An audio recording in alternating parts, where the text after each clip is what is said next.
et bienvenue dans cette conférence en ligne dédiée à la protection de la santé en élevage porcin et avicole.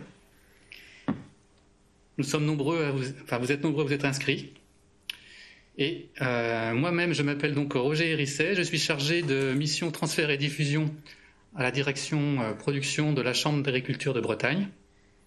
Et je vais être le modérateur de cette conférence.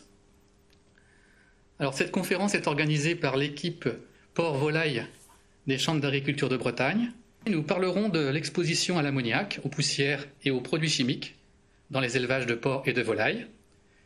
Suivra une séance de questions et ensuite nous vous présenterons des conseils pour réduire des expositions aux polluants. Nous conclurons ce webinaire à l'issue d'une seconde séance de questions. Je vais maintenant donner la parole à Solène qui va nous présenter des résultats issus du projet Air Éleveur sur l'exposition des éleveurs à l'ammoniac, aux poussières et aux produits chimiques. Bienvenue Solène. Solène, nous t'écoutons. Merci beaucoup. Donc, bonjour à tous. Je vais donc vous présenter les différents éléments sur l'exposition à l'ammoniac, aux poussières et aux produits chimiques en élevage avec ma collègue Caroline Depudan.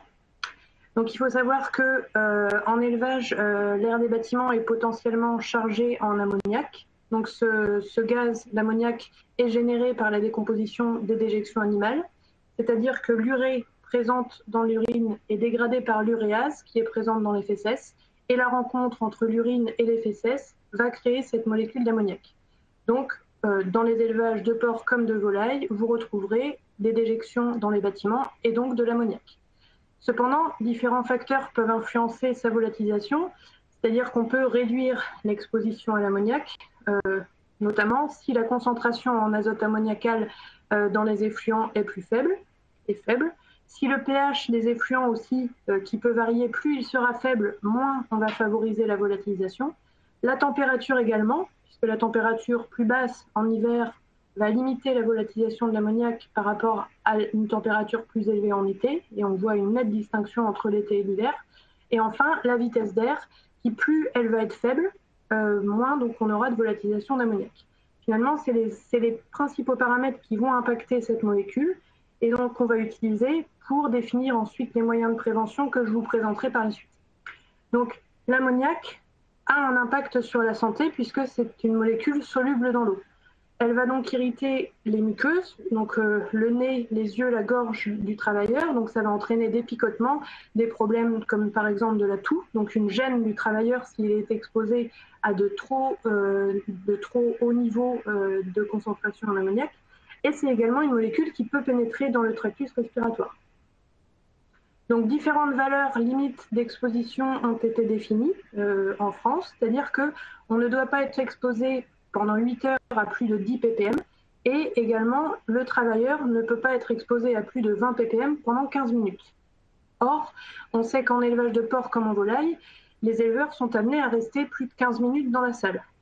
Donc on a essayé de définir un peu les niveaux qu'on mesurait dans les bâtiments de porc et de volaille en suivant 4 tâches.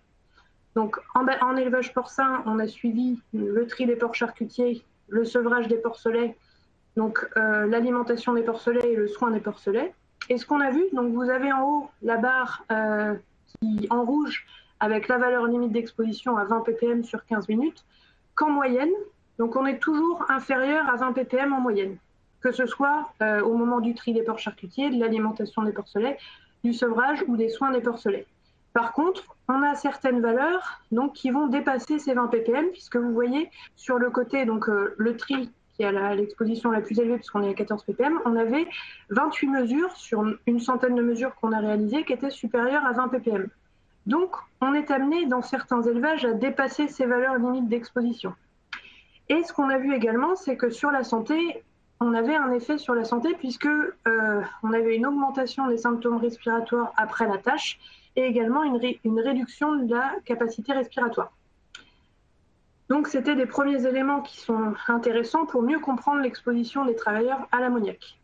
Ensuite, en volaille, donc on a également suivi 4 tâches en volaille, notamment l'inspection en fin de bande, le curage, le ramassage des animaux et le paillage.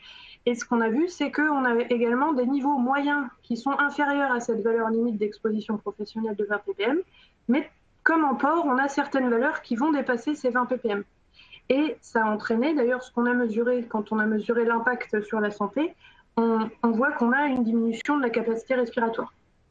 Donc, de la vigilance, notamment au niveau des deux tâches les plus impactantes qui sont l'inspection en fin de bande et le curage du fumier. Voilà en ce qui concerne l'ammoniac. Ensuite, sur les particules, donc, on a également des poussières dans les bâtiments. Comme vous le voyez sur les photos, vous avez des poussières qui sont visibles. Donc là, notamment au moment du sevrage des porcelets sur la gauche et du curage du fumier sur la droite. Et donc, ce qu'on voit, c'est que, en fait, les particules qu'on voit, finalement, sont les particules les plus grosses. Et nous, on verra que finalement, on a une majorité de particules fines qui ne se voient pas, mais qui sont quand même impactantes pour la santé. Et ces particules, elles sont issues de plusieurs... C'est un complexe, en fait, qui provient soit des aliments, soit des animaux. Donc, ça va être des poils, par exemple, des squames ou des plumes des volailles. On va également avoir des fragments de déjection, donc de la litière, et aussi des fragments de bâtiments. Donc, on est vraiment sur quelque chose, donc un mélange en fait complexe auquel va être exposé le travailleur. Et différents facteurs peuvent favoriser leur production ou la mise en suspension. Donc vous avez par exemple le type de litière. Donc une litière hachée finement en fait va entraîner plus de particules qu'une litière de type paille broyée grossièrement. On a également la présentation de l'aliment qui va jouer. Donc si on est sur une alimentation sec, on aura plus de particules qu'une alimentation à soupe. Et enfin, l'activité des animaux, bien sûr, parce que plus ils sont actifs, plus ils vont se frotter aux parois, se frotter entre eux et générer et favoriser la mise en suspension des particules dans l'air. Donc, par exemple, en élevage de porc, en post-sevrage, on a des animaux plus jeunes, plus actifs, et donc on aura plus de particules dans l'air. Et enfin, le système de ventilation également qui peut jouer. Donc, les particules sont en fait donc classées en fonction de leur taille. Et comme je vous disais, plus elles sont fines, plus elles vont pénétrer profondément dans l'appareil respiratoire. Donc vous voyez sur la droite le personnage, donc on a différentes tailles de particules, les inhalables, les thoraciques qui sont inférieurs à 10 microns et les alvéolaires qui sont inférieurs à 4 microns. Et sur l'image du milieu, on a prélevé en fait un échantillon de poussière. Et ce que vous voyez, donc qu'on a observé au microscope électronique à balayage, c'est qu'en fait le petit trait signifie c'est l'échelle pour 10 microns. Et nous, on est quasiment sur que des particules inférieures à 10 microns. Donc, on est sur des particules thoraciques, voire alvéolaires. Donc, on est sur des particules très fines. Donc, même si comme je vous montrais sur les photos, on voit des particules, quand on les voit, c'est plutôt des particules inhalables. Donc, on a forcément des inhalables, les plus grossières, mais majoritairement à plus de 95%, on est sur des particules alvéolaires. Donc, c'est important de le savoir. Et ça va impacter la santé des travailleurs puisque ça va provoquer des bronchites, des toux ou également le phénomène d'asthme. Ensuite, on a comme pour l'ammoniac des valeurs limites d'exposition professionnelle avec donc pour les particules inhalables 10 mg par mètre cube à ne pas dépasser et pour les particules alvéolaires 5 mg par mètre cube. Ce qu'on voit quand on compare les niveaux qu'on a mesurés donc, en élevage de porc, donc sur les 4 tâches que je vous ai présentées tout à l'heure, on est bien inférieur à cette valeur limite d'exposition professionnelle puisque notamment dans les tâches les plus élevées, on est à 0,7 mg par mètre cube pour le sevrage et 0,5 mg par mètre cube pour les soins en porcelet. Donc on est très inférieur. Cependant, on a quand même, quand on a mesuré l'impact sur la santé, une augmentation des symptômes respiratoires puisque suite à la tâche, les travailleurs pouvaient avoir des irritations au nez, aux yeux, à la gorge, également des problèmes de toux ou des maux de tête, et aussi des diminutions de la capacité respiratoire. Donc, c'est juste pour préciser que cette valeur limite d'exposition professionnelle, bien qu'on soit en dessous, en fait, elle a été créée pour des particules inertes, donc dans tout type de bâtiment, que ce soit les hôpitaux, les écoles ou en élevage, on sera sur une valeur limite de 5 mg par mètre cube à ne pas dépasser sur 8 heures. Or, en élevage, on est vraiment sur des particules spécifiques, comme je vous disais, qui sont un mélange de bactéries, de champignons, ça peut véhiculer des agents pathogènes et ça peut favoriser justement aussi les problèmes au niveau respiratoire. Donc c'est quand même à savoir, voilà, même si on est en dessous, ben, on a des impacts.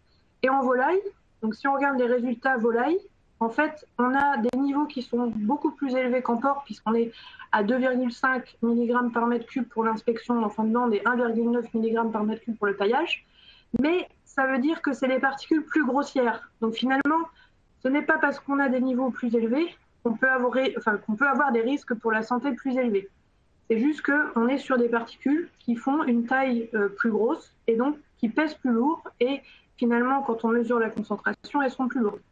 Mais toutefois, on était en dessous de la valeur limite d'exposition professionnelle et on avait quand même des symptômes une augmentation des symptômes respiratoires aussi en volaille, notamment une irritation du nez, des yeux, de la gorge, également de la toux et des maux de tête.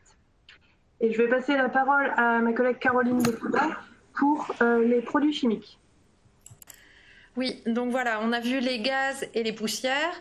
Et donc, dans les élevages de porc et de volaille, on utilise également des produits chimiques qui sont les désinfectants, les détergents, et pour lesquels il y a des impacts pour la santé. Donc pour cela, pour ces produits chimiques classiques, on peut dire que c'est assez simple, c'est-à-dire que tout figure sur l'étiquette. À la fois les risques qui sont indiqués, donc notamment les risques de brûlure, les risques de symptômes allergiques. Les deux sont assez fréquents en fait dans nos élevages quand il y a un contact. Et puis également les mesures de précaution à mettre en place, c'est-à-dire est-ce qu'il faut porter des gants, est-ce qu'il faut porter un équipement de protection. Donc on redéveloppera ces aspects juste derrière. Voilà, donc en conclusion de cette première partie, ce qu'on peut se dire, c'est que même si les niveaux d'exposition dans nos élevages ne sont pas catastrophiques, on peut ponctuellement dépasser les seuils et en tout cas on peut être à des niveaux qui ont un impact sur la santé des éleveurs, des salariés. Donc pour ça, il est vraiment important de limiter son exposition, donc de réduire à la source et de se protéger. Merci Solène et Caroline. Alors nous allons maintenant passer au temps des questions. Je vous rappelle que vous pouvez toujours et encore interagir avec nous, nous envoyer vos questions, vos réactions par SMS au 06 77 89 89 99. Et je me tourne vers Sylvie qui traite en direct vos actions. Donc la première question que nous avons eue porte sur le raclage dans les salles d'engraissement. Est-ce que ce raclage a un impact sur la qualité de l'air? Solène. Oui, alors tout à fait. En fait, comme je vous disais justement, les déjections, c'est à partir des déjections que se produit l'ammoniac. Et le système de raclage dans les bâtiments permet justement d'évacuer ces déjections.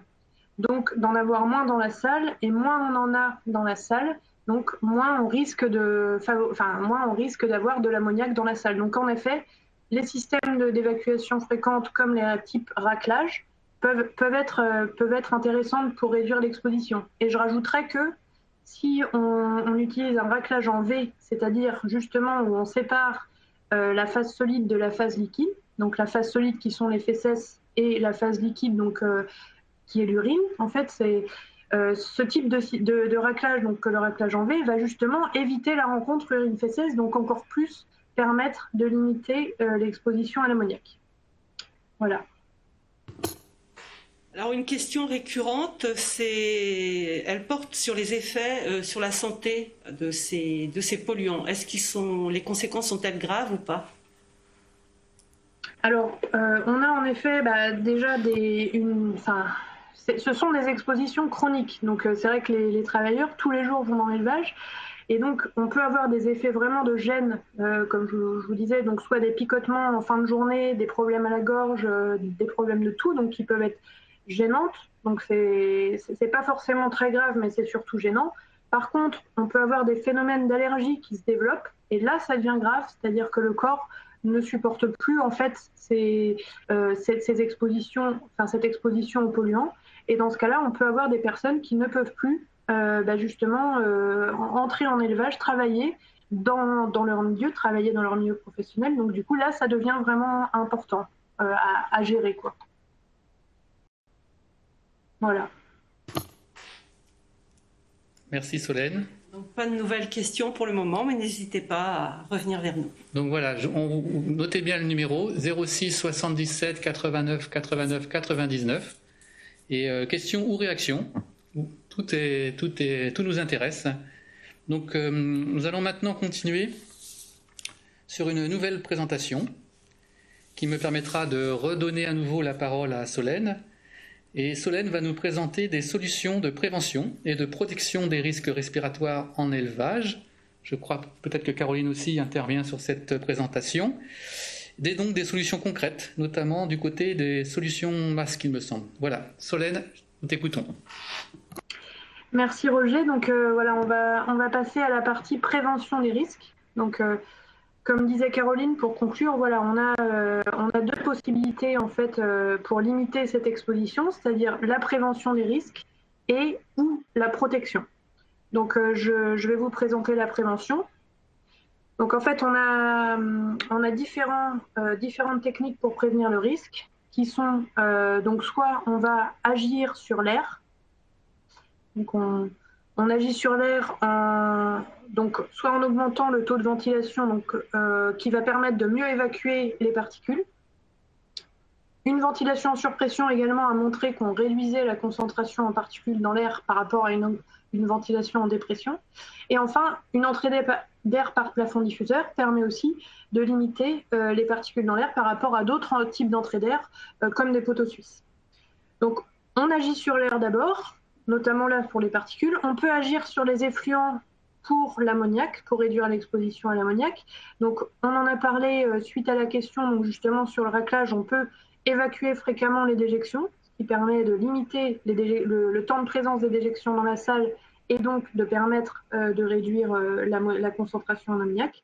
On peut également ajouter des additifs dans les lisiers, donc soit pour justement jouer sur le pH, comme je vous disais, plus on a un pH élevé des déjections, plus on favorise la volatilisation. Donc on peut ajouter des additifs comme des acides, donc on acidifie les lisiers et ça permet de réduire la volatilisation de l'ammoniac. Et enfin, comme la température est aussi un élément qui va jouer sur le lisier, si on réduit la température du lisier par la lisiothermie, donc une technique assez récente qui permet de récupérer les calories du lisier, donc à la fois on réutilise cette chaleur-là du lisier pour chauffer notamment des post-sevrages, et en plus on limite la température des lisiers, donc on limite la volatilisation, donc c'est une technique qui peut être très intéressante aussi. Ensuite, on peut jouer sur les pratiques, adapter les pratiques des travailleurs, parce que notamment, par exemple, en élevage de porcs, on utilise des asséchants au moment des soins des porcelets. Et ces asséchants, ce sont finalement des poudres qui vont être très volatiles en fait, et ça va entraîner des pics de particules dans l'air très importants. Donc, la solution, c'est d'utiliser moins d'asséchants. Donc, on remplace ces asséchants. On peut remplacer ça par des tapis de chambre, par exemple, ou des cartons pour justement éviter qu'il y ait trop d'humidité lors de la naissance des porcelets. Et on peut aussi, la recommandation, c'est de manipuler les animaux de manière limitée, mais bon, c'est aussi l'objectif de l'éleveur, le travail de l'éleveur de gérer ces animaux et de les soigner. Donc, c'est compliqué de limiter la manipulation. Ensuite, on peut également agir sur sur l'alimentation, pardon. Donc, l'alimentation en adaptant les besoins, en adaptant les apports d'azote aux besoins des animaux. Donc, par exemple, par une alimentation multiphase, on va réduire du coup l'excrétion en azote.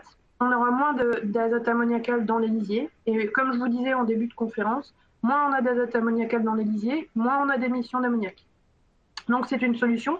On peut aussi ajouter des additifs dans l'aliment, comme par exemple des additifs comme l'acide benzoïque qui va acidifier justement, ensuite permettre une acidification des déjections. Et du coup, ça va limiter l'ammoniac. Ou on ajoute des additifs comme du gras dans les aliments secs, type granulé, ce qui va limiter la mise en suspension des particules. Et pour finir, on peut agir sur l'ambiance. Donc, on agit sur l'ambiance en maîtrisant, par exemple, en maîtrisant bien le couple chauffage-ventilation. Donc, c'est une technique finalement très simple, mais qui permet d'avoir une bonne température et une bonne hygrométrie. Et tout ça, ça va aussi permettre de limiter l'exposition à l'ammoniac et aux poussières. On peut utiliser la brumisation de l'air, donc par exemple la pulvérisation d'eau et d'huile. Attention à ne pas mettre trop d'huile parce qu'il ne faut pas non plus qu'il y en ait trop pour éviter les risques de glissade, notamment des travailleurs. Et enfin, l'ionisation électrostatique, qui est une technique assez coûteuse, mais qui permet de plaquer toutes les particules aux parois et qui a une efficacité très intéressante. Voilà pour les élevages de porcs. Et en élevage de volailles, si on veut prévenir le risque, donc d'abord quand les animaux sont présents dans le bâtiment, pour l'ammoniac, il s'agit de bien gérer la litière, parce que c'est surtout au niveau de la litière qu'on aura des problèmes d'ammoniac si la litière est trop humide. Donc il faut bien choisir son matériel, bien renouveler sa litière, ensuite limiter son humidification en faisant attention au gaspillage d'eau. On peut aussi bien gérer l'ambiance du bâtiment par la ventilation, l'utilisation d'échangeurs de chaleur ou encore d'additifs, comme je vous disais pour les porcs. Et pour les particules, il s'agit de limiter l'agitation des animaux ou encore d'utiliser l'ionisation électrostatique, ou appelée aussi ionisation négative, qui plaque les particules aux parois. Ensuite, on a également donc la mécanisation, durant le ramassage des animaux, en fait, on peut mécaniser ce ramassage et ça permet aussi de limiter l'exposition. Et il faut limiter l'agitation des animaux, mais c'est pas simple au moment du ramassage des animaux. Et enfin, une technique aussi finalement assez simple, au moment du curage du fumier ou du paillage, c'est d'utiliser un tracteur avec une cabine fermée. Et finalement, c'est très simple. Il faut avoir un tracteur avec cabine fermée, mais quand on est dans la cabine, au moins, on n'est pas en contact avec l'air, donc on n'est pas en contact avec les particules ni avec l'ammoniac. Et là, notamment, surtout les particules. Et enfin, une petite recommandation, il faut faire attention à la ventilation. Donc, quand on démarre en fait le ventilateur avant l'arrivée des animaux, parce que on peut se dire, on veut une ventilation, on veut un air pur avant l'arrivée des animaux, donc on ventile bien, mais on a déjà la paille. Et finalement, cette ventilation, elle peut entraîner une mise en suspension des poussières avant l'arrivée des animaux. Et ce qui serait dommage, donc attention à cette mise en route. Voilà pour les moyens de prévention en volaille. Et je vais passer la parole à Caroline pour les moyens de protection. Voilà, donc Solène a bien décrit la première phase, c'est-à-dire en premier, par rapport à un risque, on essaie de réduire le risque à la source, donc ici les expositions au gaz et aux poussières.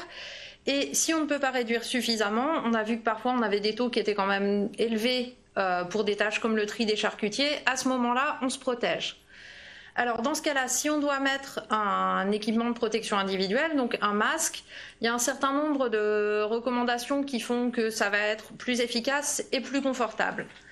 Donc, vu le contexte sanitaire, on a déjà tous une expérience sur le port de masque. Donc un élément qui est important, c'est choisir la bonne taille. C'est-à-dire en fonction de la forme du visage, de la taille de chacun, on peut être plus à l'aise avec un masque M, taille standard, mais aussi avec un L ou un S. Donc ne pas hésiter à chercher la bonne taille dans les magasins, dans les catalogues, pour prendre vraiment ce qui est le plus adapté à sa propre morphologie.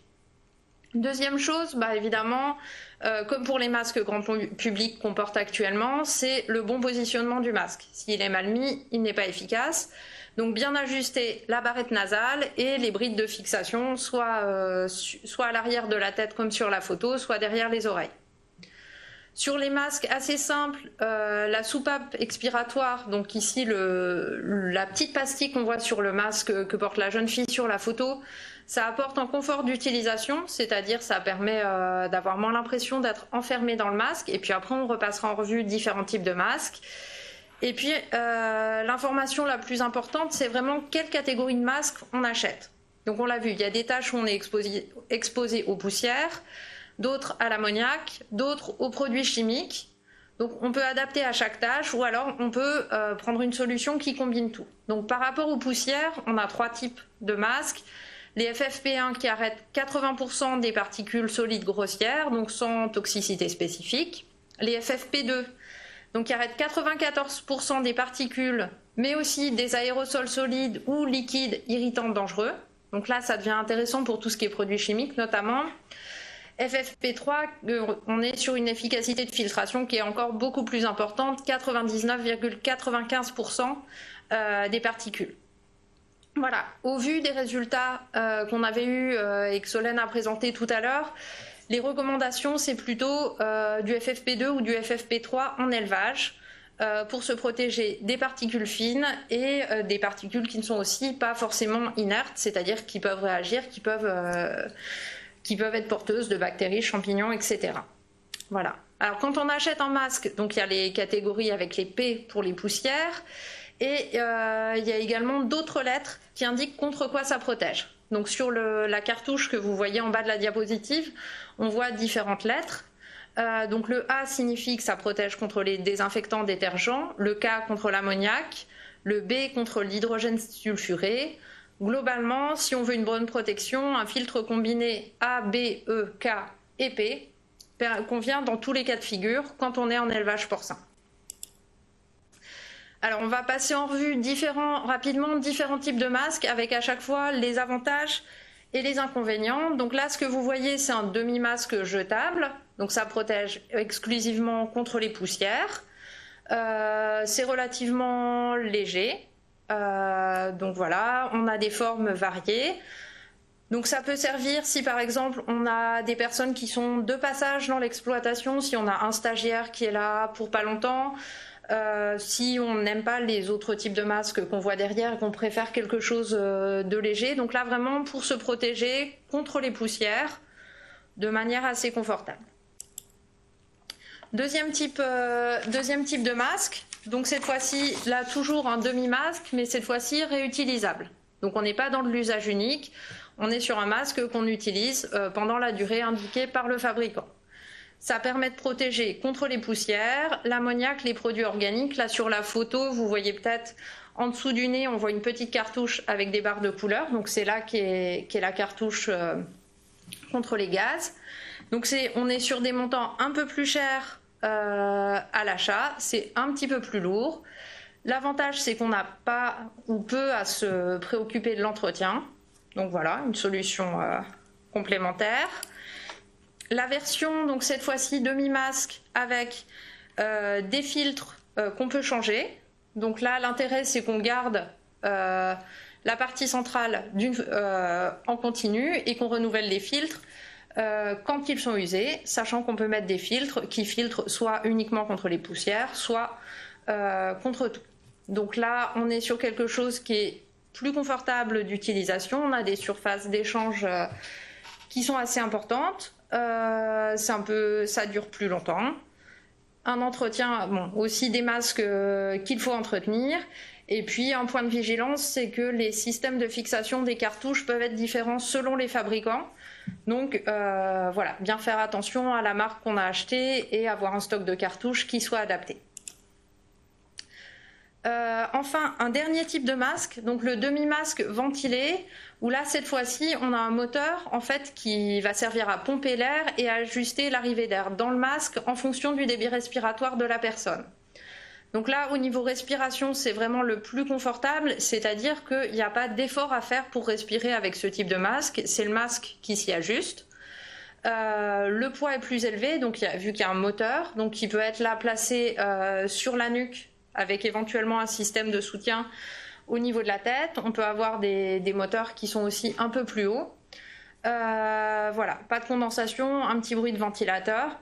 Donc là, en termes de confort respiratoire, c'est globalement le plus élevé. C'est aussi le plus cher. Voilà. Et puis, évidemment, actuellement, on utilise aussi les masques grand public dans nos élevages, donc pour limiter la transmission de la Covid-19. Mais il faut bien rappeler que ça ne protège ni de l'ammoniac, ni des poussières, ni des produits chimiques. Donc ça, c'est vraiment quand on est en réunion entre éleveurs et salariés sur l'élevage, quand on reçoit son vétérinaire, son technicien, mais pas nécessairement pour des situations de travail. Alors, une fois qu'on a acheté le masque, il y a aussi des recommandations sur l'utilisation.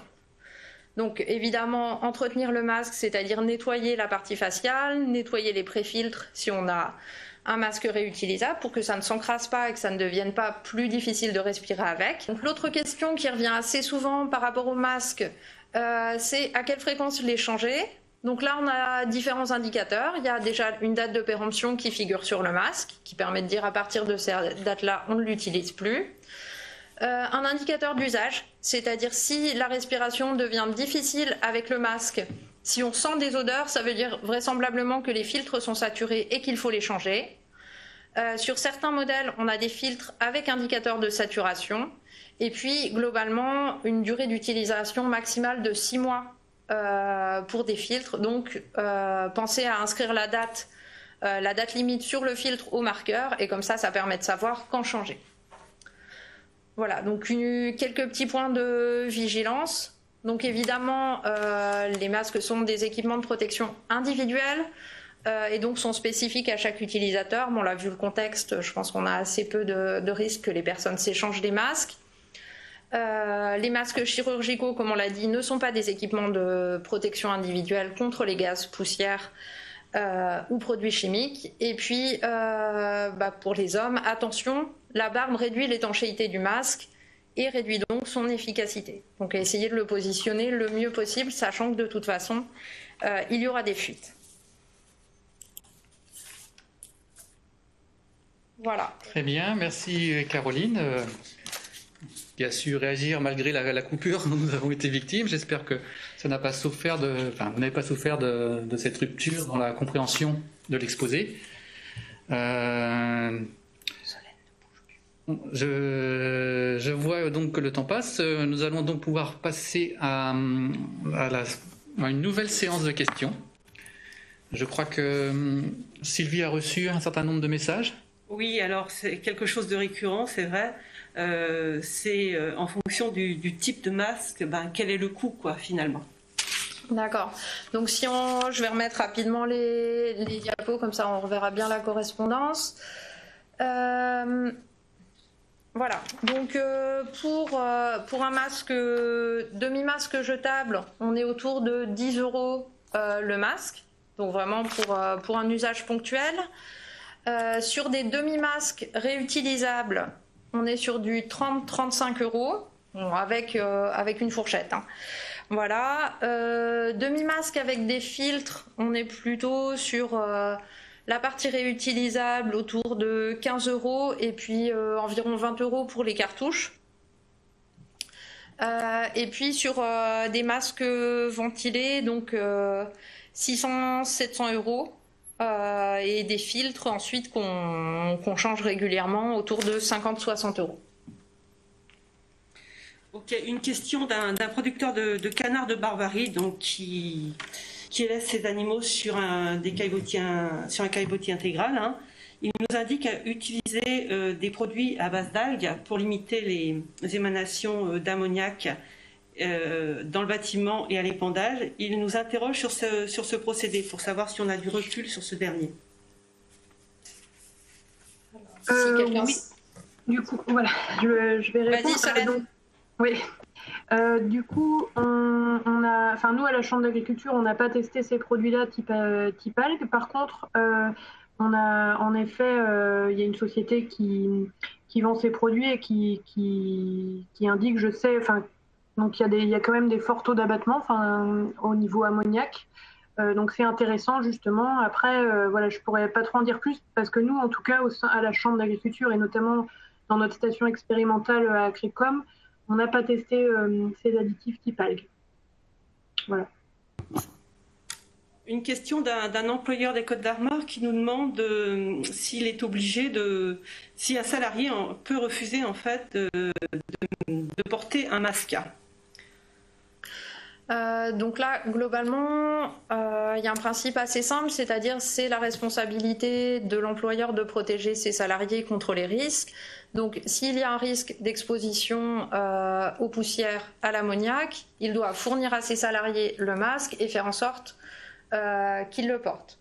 Donc après, on sait que parfois c'est difficile de motiver les personnes, donc ce qu'on peut conseiller, c'est de faire tester différents types de masques. On a vu qu'il y en a qui sont plus ou moins lourds, plus ou moins réutilisables, du ventilé, du léger, etc. Donc c'est laisser le choix dans le type de masque pour que la personne prenne ce qui lui convient le mieux. Et ce qu'on voit aussi, c'est que des personnes qui, à la base, n'étaient pas convaincues de l'intérêt de porter un masque, peuvent l'être une fois qu'elles ont fait le test et qu'elles se rendent compte, bah tiens, finalement, aujourd'hui, j'ai utilisé des désinfectants, détergents, j'avais un masque et j'ai pas toussé après, alors que d'habitude je tousse. Du coup, en fait, c'est vrai que c'est utile. Donc vraiment, on peut utiliser la contrainte, mais ce qui peut être intéressant, c'est vraiment de proposer un test, de dire bah voilà, tu choisis un modèle et sur une période, tu le mets et on voit ce que ça donne et on voit ce que tu en penses derrière. Je n'ai pas d'autres questions pour le moment, mais... Oui, bah, de toute façon, nous arrivons vers la fin du temps qui nous est imparti. J'ai bien vu là cette diapo qui est très intéressante, qui montre l'étendue de nos actions. Donc je pense qu'effectivement, une des choses à retenir, c'est qu'on a eu des exposés très techniques faits par des spécialistes compétents, et on peut aller au-delà de ces exposés et se former ou s'adresser à un de ces spécialistes. Je tiens à remercier toute l'équipe d'organisation de ce webinaire.